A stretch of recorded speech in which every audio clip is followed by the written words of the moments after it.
ঠিকই বলেছ, এমনটা হয়নি। রাজ সাক্ষী সে হয়নি, তোমার সঙ্গে বিশ্বাসঘাতকতা সে করতে পারেনি। এরকম ছেলেটা বললে যে যখন সে মনে মনে দুর্বল হয়ে পড়েছে, মনে হচ্ছে এই কষ্ট আর সহ্য করা যায় না, তখন তার চোখের সামনে একটা মুখ ভেসেছে, তাকে সাহস দিয়েছে।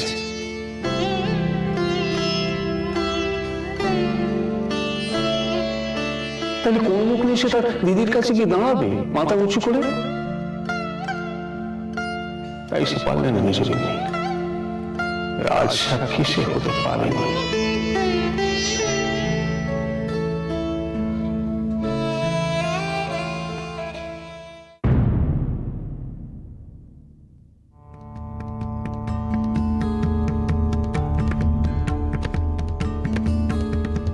বিপ্লবী সব সালা ব্যাংক ডাকাত চোর,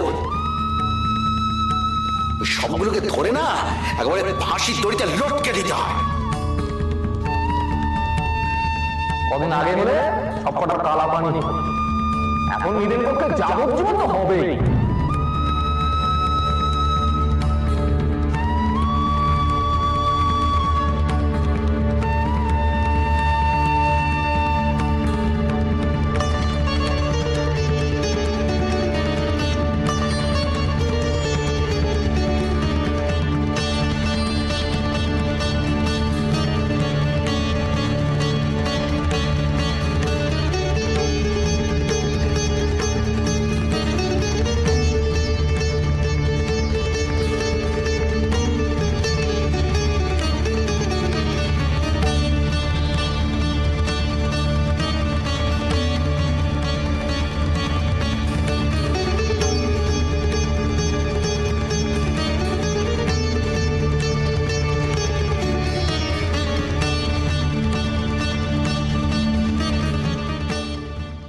বলি চার্জি শাক আনতে এত সময় লাগে?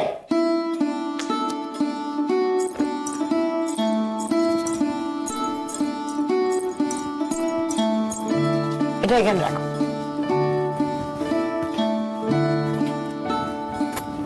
মূলো দিয়ে আর পালং শাক দিয়ে একটা চচ্চড়ি করো, আর ডালের বড়ি দিয়ে পোনা মাছের ঝাল। আর কিছু হবে না? না না, আর কিছু নয়।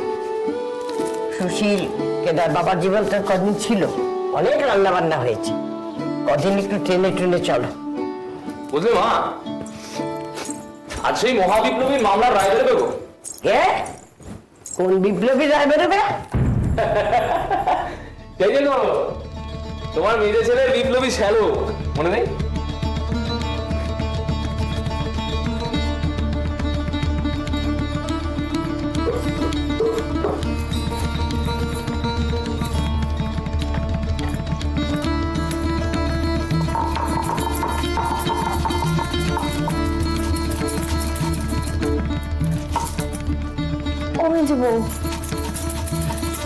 ওরে একটু আস্তে বাট, ফসকে গেলে তো হাতে লাগবে। লাগবে না দিদি, এ বাড়ির সবকিছু আমার গা সওয়া হয়ে গেছে। বুঝলে মা, এমন পেঁচে ফেলেছে না, বাসা দলেরা আর পার পাচ্ছে না। এ তো শুধু ব্যাংক লুটের মামলা নয়, একটা বড় দলকে গোয়েন্দারা অনেক খুঁড়ে বের করেছে। হ্যাঁ, কত কি করতে যাচ্ছিল জানো? রেল লাইন ওড়ানো, সাহেব বাংলায় আগুন লাগানো, পুলিশকে বোমা মারা। আরে থাম দেখিনি, সকাল সকাল পুলিশ বোমা ভাল লাগে না বাবা, তোর বকবাকানি ক্ষমা। বকবকানি আমাদের ভাগ্য তবু ভালো মা, কেউ এখনো উঠোনে দাঁড়িয়ে তেল মারতে মারতে বকবক করতে পারছি। হ্যাঁ, সেদিন যদি এক চুলো দেরি হতো না, আর এই বেটার ছেলে যদি আমাদের বাড়ি থেকে ধরা পড়তো, তাহলে সকলের কোমরে দড়ি বেঁধে একেবারে নিয়ে যেত।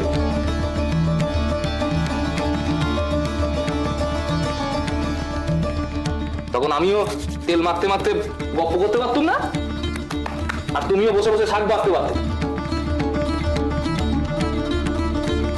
তবে কি জানো মা, ও বাছাধনদের বেশ বড় রকমের শাস্তি হবে, বুঝলে? বেশ হয়েছে, অত ছাড়ার দল সব বেশ হয়েছে।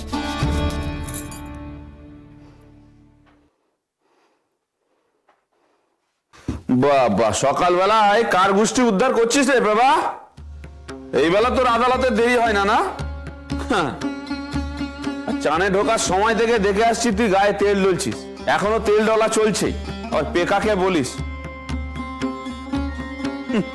ও মা, বলছি আজ অফিস পেতে একবার সুশীলের বাড়ি হয়ে ফিরবো, আমার একটু দেরি হবে, তুমি চিন্তা করো না। ওই সুশীলের বড় ভাসুরের শরীরটা ভালো নেই, ওর দেখা করে আসি। সেই ভালো। আর একমাত্র তুই তো আছিস বাড়িতে দায়িত্ব কর্তব্য করার জন্য। আর তো কারো সময়ই হয় না, খালি আছে বাক্যে।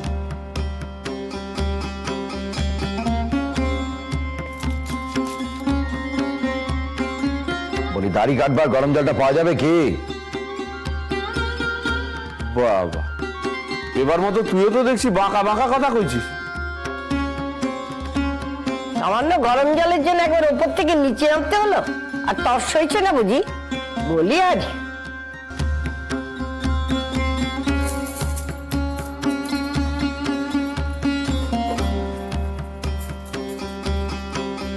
কি গো মেজদা, ওই খবরের কাগজ আনা কদিন থেকে বন্ধ করে দিলে কেন? হ্যাঁ, এই কি হয়েছে বলো তো? তাতে তোর কি? খবরের কাগজ আনবো না আনবো সেটা আমার উপর নির্ভর করবে। তো যদি দরকার পড়ে তুই নিজে গিয়ে কিনে পড়। তা সবখানা তো তোমারই চেগেছিল। দেশের খবর, দশের খবর জানবার জন্য একেবারে আকুলি বিকুলি করে তো কাগজখানা তুমি এনেছিলে। তাই বলছিলাম,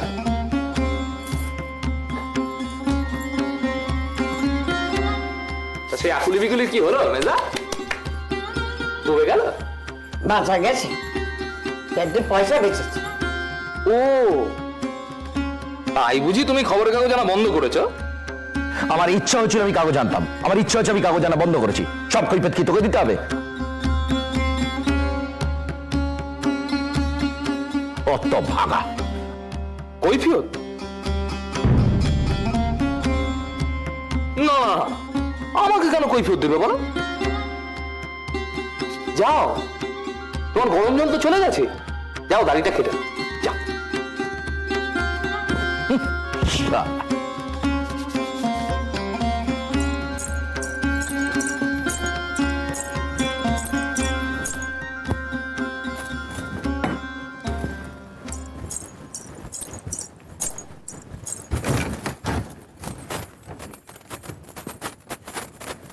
মেজাজ খারাপ মনে হচ্ছে। কি করে জানলে? মুখ দেখে বোঝা যায় না? যায় না বোধহয়। এর থেকে ভালো মেজাজ কখনো থাকে? তার মানে কঠিন কথা তো কিছু বলিনি, মানে না বোঝার মতো। মিছে কথা কেন বলছো মেজে বউ? তোমার মন যে খারাপ সে কি তোমার মুখ দেখে বোঝা যায় না? বেশ, তাতে যদি তোমার মনে শান্তি হয় তবে আমার মেজাজ খারাপ। তার মানে তুমি বলতে চাইছো তোমার মন খারাপ নয়? কিসে? কেন? তোমার শখের ভাই বিপ্লবীর আজকে সাজা হবে তাই? তাতে খারাপ লাগবে কেন? ও মা, তার যদি ফাঁসি দিয়ে দেয় তাহলে? দেবে। দেবে? তার মানে তুমি কি ভেবেছো আমি জানি না? সকাল থেকে এই নিয়ে তোমার মন খারাপ হয়ে রয়েছে। মেজাজের কথা বোঝো, এতখানি মানতে পারি। মনের কথা বলো না, তোমার মুখে শুনলে কেমন বেমানান থাকে। তার মানে আমার মন মেজাজ কোনোটাই খারাপ নয়, হয়েছে? মেজো বউ,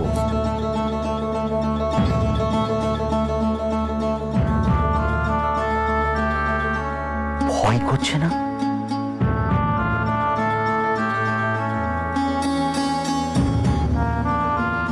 ফাঁসির? না, গব্ব হচ্ছে, মাথা উঁচু হয়ে যাচ্ছে। কি গব্ব হচ্ছে। আমার ভাই সে নিজের প্রাণের মায়া না করে দেশের কাজ করছে, এতে গব্ব হবে না তো কিসে হবে? ও গর্ব হচ্ছে, তার মানে কারোর পরেই তোমার প্রাণের দয়া মায়া নেই। তা হবে।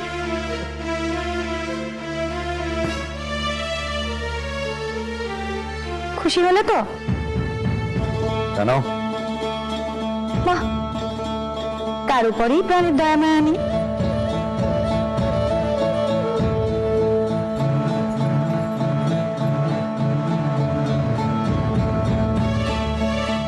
দাঁড়াও,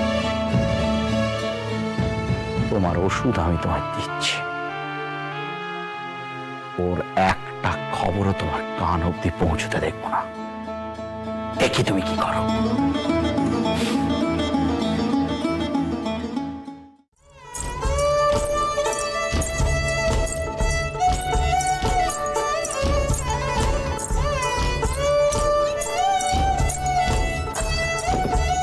ও মেজো বউ, তখন থেকে তো খালি ছুটেই বেড়াচ্ছিস, একটু জিরো না বাপু। চালগুলো বড্ড পোকা হয়েছে গো দিদি, এবার রোদে না দিলে আর রাঁধা যাবে না। তোর উপর বড্ড ধকল যাচ্ছে রে, সব কাজ একলা করতে হচ্ছে। করতে আর দিচ্ছ কই?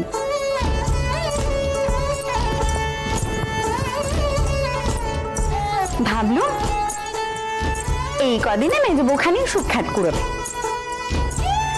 তো সে আশায় তো ছাই। তুমি তো সমানে কাজ করে চলেছ, এখন যাও দেখিনি উপরে গিয়ে খানিক বিশ্রাম নাও। না রে, এ সময় শুলে বড় হাঁসফাঁস করে। বেশ, তবে চুপটি করে বসে থাকো। ওই দেখো দেখি,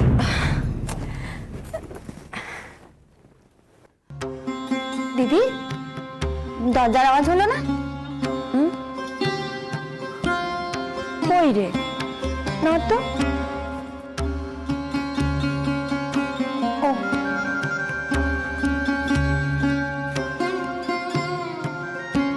জানিস তো বটটা খুঁজছে যা বলেছিল তা বোধহয় ঠিকই বলেছিল।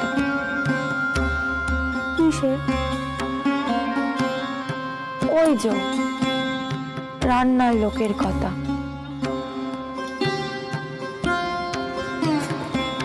সে তো মাই রাজি হবেন না।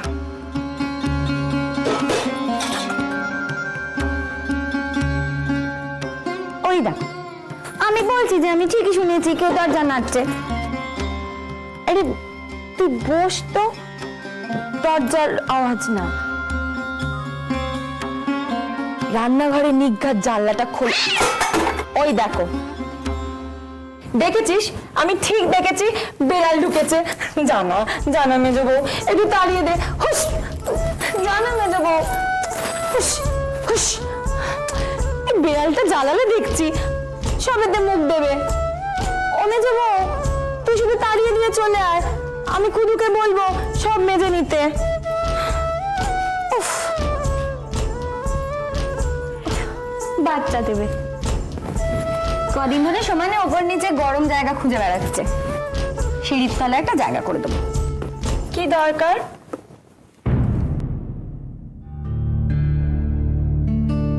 সাজা কি শুনিয়ে দিয়েছে? ঠাকুর জামাই বলেছিলেন সকাল সকালই হয়ে যাবে, আর কেউ আসার আগেই উনি চলে এলে ভালো। সেচ ঠাকুরপো সেদিন বললেন না আজ নাকি ওই ছেলেটার সাজা হবে। সত্যি?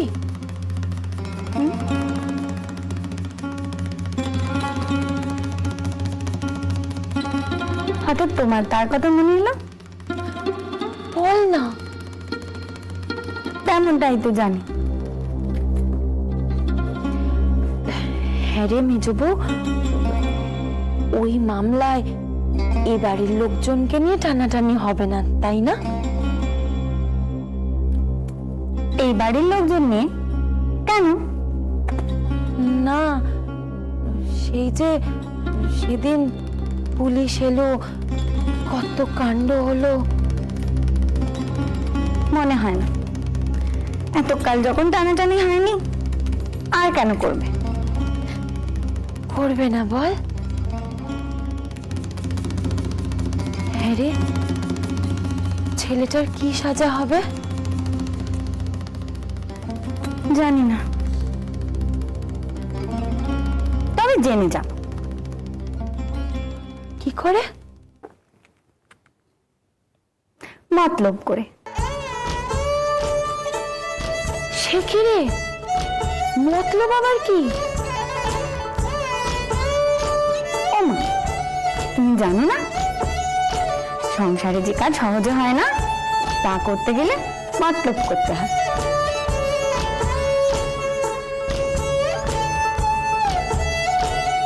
এই, দেখেছিস, তুই আবার একটা কাণ্ড করবি। তা তো খানিক করতেই হবে। কেন করতে হবে কেন? আচ্ছা, সেই ছেলেটা যাই শাস্তি পাক না কেন, তুই তার কিছু করতে পারবি?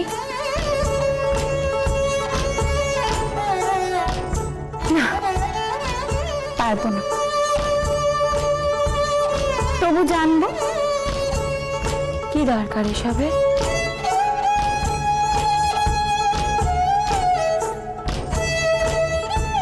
বড় দরকার গো দিদি। যে মানুষটা আমাকে এত মান দিল, তার খবরটুকু রাখতো না।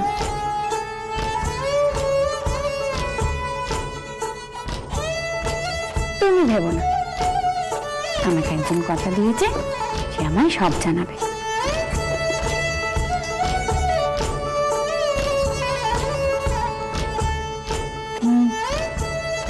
ঠিক জানাবে।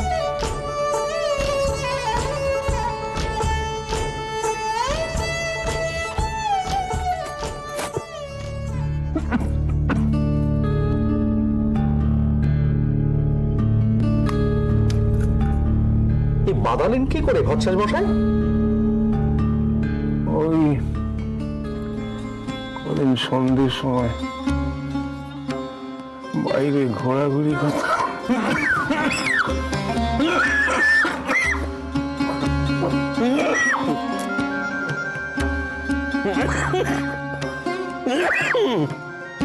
শ্লেষা জমেছে, ভালো ভোগাবে।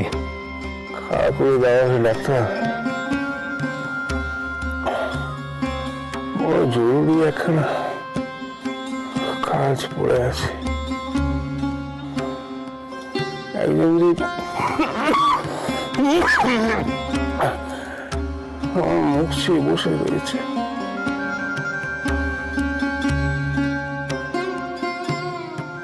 তাকে যে আরো কটা দিন বসে থাকতে হবে ভট্টাচার্য মশাই। ব্যাপারটা যা গড়িয়েছে, তাতে তো হপ্তাখানেকের আগে আপনাকে আমি বিছানা ছাড়ার অনুমতি দিতে পারিনি। সব বুড়াস হয়ে যাবে ডাক্তার।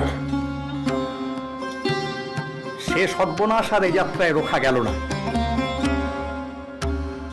এই অবস্থায় বাইরে বেরোলে আরো বড় সর্বনাশ হতে পারে। আমি থাকতে সেটা হতে দিতে পারিনি।